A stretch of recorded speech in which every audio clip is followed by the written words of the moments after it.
Hello बच्चों, कैसे हो आप सब लोग। आई होप सब अच्छे होंगे और अपनी पढ़ाई अच्छे से कर रहे होंगे। आज मैं आपको कुछ पेपर पैटर्न बताने जा रहा हूँ जो सीबीएसई ने लास्ट वीक चेंज किया है। काफ़ी चेंजेस किए हैं, मेजर चेंजेस किए हैं। जो लास्ट ईयर चेंजेस थे उससे बिल्कुल डिफरेंट चेंजेस हैं। इस बार का जो पेपर पैटर्न है बिल्कुल अलग सा बना दिया है। आप देख के कहोगे तो बिल्कुल टफ सा पेपर है। यस, ऑफ कोर्स ये थोड़ा पेपर जो पैटर्न है टफ ही बनाया गया है। बिकॉज जो न्यू एजुकेशन पॉलिसी आपकी आई है उसमें ये चीज़ बताई गई है कि स्टूडेंट को जो रटने की जो बच्चों की आदत होती है, चीज़ें रटते हैं वो, उस चीज़ को बिल्कुल ख़त्म कर दिया है। पेपर पैटर्न इस तरीके से डिज़ाइन किया गया है कि बच्चों की जो मगिंग की जो हैबिट होती है उसको बिल्कुल रिमूव करा गया है और चीज़ों को समझ के आंसर देने के लिए मोटिवेट किया गया है। जो पेपर पैटर्न बनाया गया है वो सिर्फ वही बच्चे अच्छे से कर सकते हैं जो समझते हैं चीज़ों को, और जो रटते हैं उनके लिए पेपर थोड़ा सा टफ होगा। ठीक है, इसी में डिटेल डिस्कशन करूँगा क्या पेपर पैटर्न है। So let's start. सो हम पेपर डिस्कस करेंगे जो आपका 80 मार्क्स का पेपर होगा, और इसमें बेसिकली आपके जो मेजर सेक्शंस होंगे वो 4 सेक्शंस हैं, A B C and D. Total questions होंगे आपके 36। ठीक है, टोटल 36 क्वेश्चन होने वाले हैं। सेक्शन ए में आपको 20 क्वेश्चंस मिलेंगे जो एमसीक्यू बेस्ड यहाँ कहे गए हैं, बट एमसीक्यू बेस्ड वो मुझे लगते नहीं है, ना ही वो हैं। एक्चुअली वो वन वर्ड आंसर्स हैं जो कि आपको आंसर करने होंगे। मैं आपको अभी बताऊंगा। तो all questions therefore 1 marks question. These questions contain multiple choice questions, very short answers and assertion reason. 3 category में डिवाइड किया गया है 20 मार्क्स के क्वेश्चंस को। कुछ एमसीक्यू क्वेश्चंस हैं और इसमें असर्शन रीजन्स हैं। पहले 2 असर्शन रीजन आते थे, अब आपके 3 असर्शन रीजन कर दिए गए हैं। और इसमें वेरी शॉर्ट आंसर्स हैं जो आपके 2018-2019 में जो पेपर्स में आते थे 1 मार्क्स के क्वेश्चंस, उस तरीके से पेपर को डिज़ाइन किया गया है। अगर मैं ओवरऑल बोलूँ पेपर कैसा पैटर्न इन्होंने डिज़ाइन किया गया है, तो इन्होंने 2018 जो 19 में पेपर बनते थे और जो 2020 का पेपर था वो दोनों को मिक्स कर दिया है। ठीक है, दोनों का मिक्सचर है, ये हाइब्रिड कह सकते हो आप इस पेपर पैटर्न को। ठीक है, इसके बाद सेक्शन बी आपका है।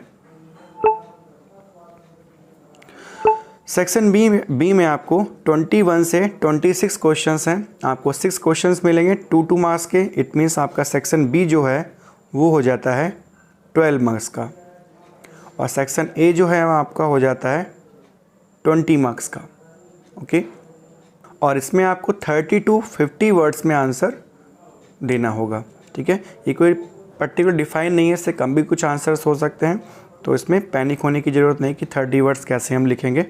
ओके, सेक्शन सी जो है आपका 27 से 33 क्वेश्चंस जो हैं वो सेक्शन सी में हैं, और ये 3 मार्क्स के क्वेश्चंस आपके आएंगे और ये आपको आंसर करने पड़ेंगे 50 to 80 वर्ड्स में। तो यहाँ पे आपके कितने क्वेश्चंस बन जाते हैं? 7 क्वेश्चंस बन जाते हैं, और 3 मार्क्स के क्वेश्चंस होते हैं। तो ये 21 नंबर का आपका सेक्शन नंबर सी होगा। अब अगर हम सेक्शन डी की बात करें, सेक्शन डी में आपको 34 से 36 क्वेश्चंस हैं। ये लॉन्ग आंसर्स होंगे और ये 5 मार्क्स कंटेन करते हैं। वेरी इंपॉर्टेंट, 5 मार्क्स के क्वेश्चंस होंगे ये, और ये आपको 80 to 120 वर्ड्स में आंसर करने होंगे। ये क्वेश्चंस टोटल कितने हो गए? 3 क्वेश्चंस हो गए। ठीक है, 3 into 15 सॉरी 5 कितना हो गया? 15 मार्क्स का आपका सेक्शन नंबर डी होगा। ना इसके बाद आपका 6 पॉइंट है। 6 पॉइंट में आपको कोई इंटरनल चॉइस जो है, there is no overall choice, कोई ओवरऑल चॉइस नहीं है कि क्वेश्चन आपको करने हैं, बट क्वेश्चंस के बीच में इंटरनल चॉइसेस दी गई हैं। ठीक है, been provided in some of the question, student has to attempt only one of the alternate such questions. कोई एक क्वेश्चन आपको करना होगा जो पहले पैटर्न होता था। ठीक है, इसके बाद अगर हम देखें तो सेक्शन ए में आपको 1 मार्क्स के क्वेश्चंस दिखेंगे, और यहाँ पे आप देख सकते हैं कि ये कंप्लीट 1 वर्ड आंसर है। जो आपको 1 लाइन में भी लिखना पड़ सकता है, ठीक है। सेकंड क्वेश्चन जो है वो भी आपका 1 वर्ड आंसर है, ठीक है। केमिकल नेम आपको लिखना है, और ये थोड़ा सा यहाँ पे जो है MCQ टाइप का क्वेश्चन कर दिया इन्होंने। थर्ड वाला क्वेश्चन जो है वो MCQ क्वेश्चन कर दिया है, तो ये मिक्स कर दिया इन लोगों ने। तो फोर्थ क्वेश्चन भी 1 और 2 लाइन में आएगा आपका। इसके बाद फिफ्थ क्वेश्चन जो है आपका, ये NCERT के क्वेश्चंस हैं।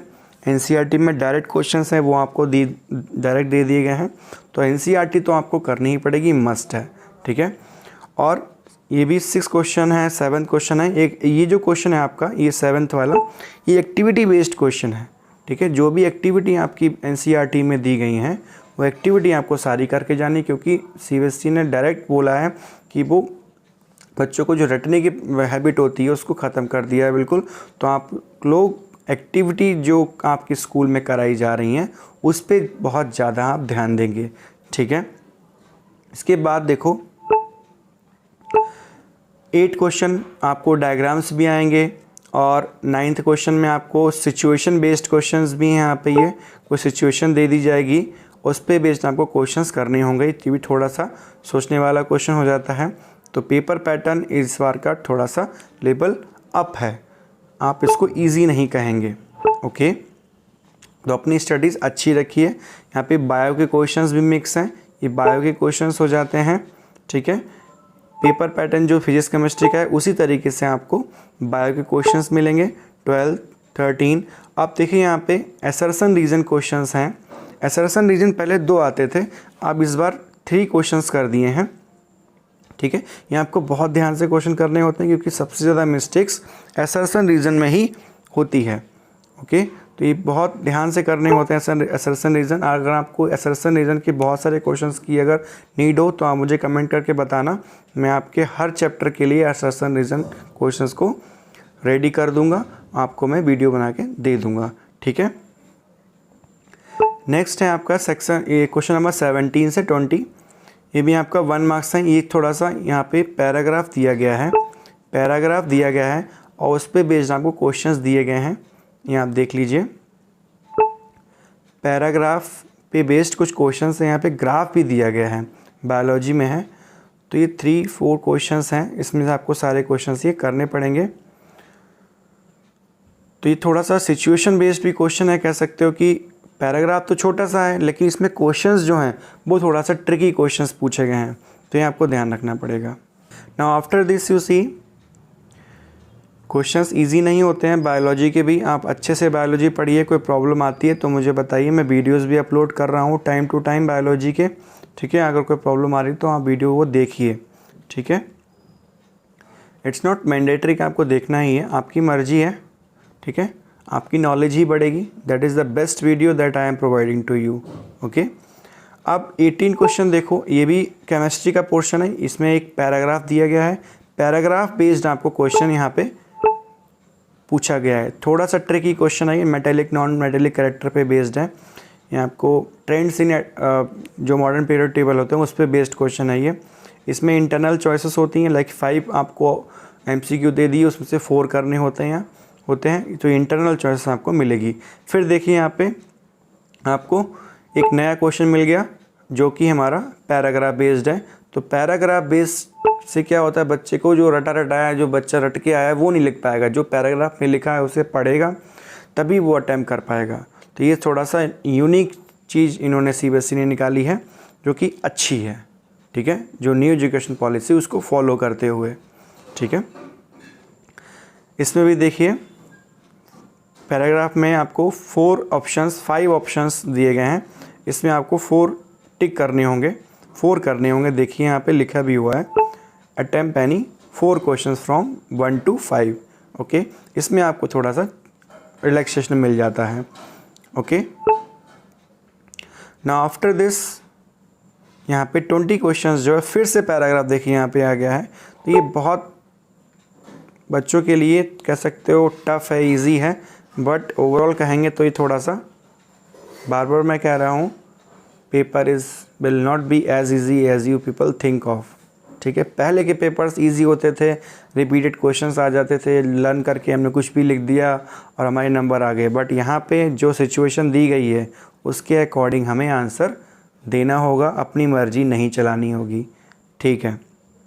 अब देखिए इसके बाद आपकी इसमें भी MCQ क्वेश्चंस दिए गए हैं, इसमें भी इंटरनल चॉइसेस जो पहले दी थी।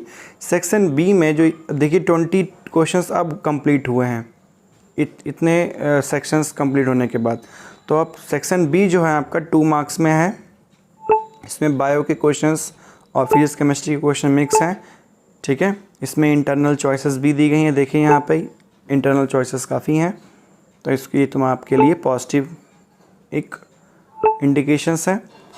क्वेश्चन नंबर 24 जो ये भी थोड़ा सा आपका एक्टिविटी बेस्ड हो गया, आपका NCERT का क्वेश्चन है, ठीक है। तो NCERT में जो क्वेश्चंस हैं आप मस्ट करना है, वो तो करके ही जानी है NCERT के सारे क्वेश्चंस, ठीक है।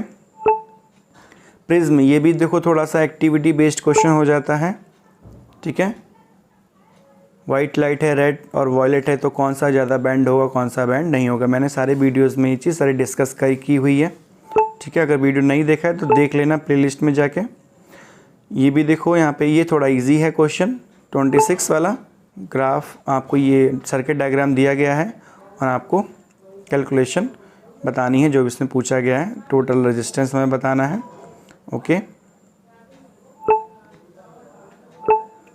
इसके बाद सेक्शन सी जो है आपका 3 मार्क्स का सेक्शन सी है। इसमें भी इंटरनल चॉइसेस आपको मिल जाएंगी और बायो भी इसमें मिक्स है। ये भी देखो क्वेश्चन जो है 31 वाला, ये भी थोड़ा सा ट्रिकी क्वेश्चन है, बट ये ओल्ड जो क्वेश्चंस आते थे उस पे बेस्ड है, तो इन्होंने जो पुराना पैटर्न था उसको फॉलो यहाँ पे किया है, ठीक है। कुछ क्वेश्चंस बहुत इजी डाल दिए हैं, कुछ क्वेश्चंस टफ हैं। ओवरऑल पेपर थोड़ा सा मिक्स है, हाइब्रिड मैंने आपको पहले ही बताया है। तो सेक्शन डी जो है इसमें 3 क्वेश्चंस हैं, एक फिजिक्स का, एक केमिस्ट्री का, एक बायोलॉजी का, बैलेंस रखा है और यहाँ पे इन्होंने ऑप्शन भी दिया हुआ है। ये पूरा एक्टिविटी बेस्ड क्वेश्चन है, देखिए नेम वगैरह सब बच्चों के दिए गए हैं, ठीक है। पूरा सिचुएशन बेस्ड क्वेश्चन है ये। और यहाँ पे ये एक सर्किट बना हुआ है जो कि तुम्हारा इसमें बताया गया लैम्प कौन सी ग्लो करेगी, कौन सी नहीं ग्लो करेगी, ये मैंने अभी डिस्कस करेंगे। यहाँ पे भी इंटरनल चॉइस दी गई है। तो ये क्वेश्चन जो लास्ट वाला है आपका, ये क्वेश्चन थोड़ा सा नया नहीं है, ओल्ड ही क्वेश्चन है जो आपको प्रीवियस सैम्पल पेपर्स में मिल जाएगा। आई होप आपको सारी चीज़ें क्लियर हो गई होंगी। अगर अब भी कोई डाउट है तो आप मुझे कमेंट करके अपने डाउट पूछ सकते हैं। Thank you everyone.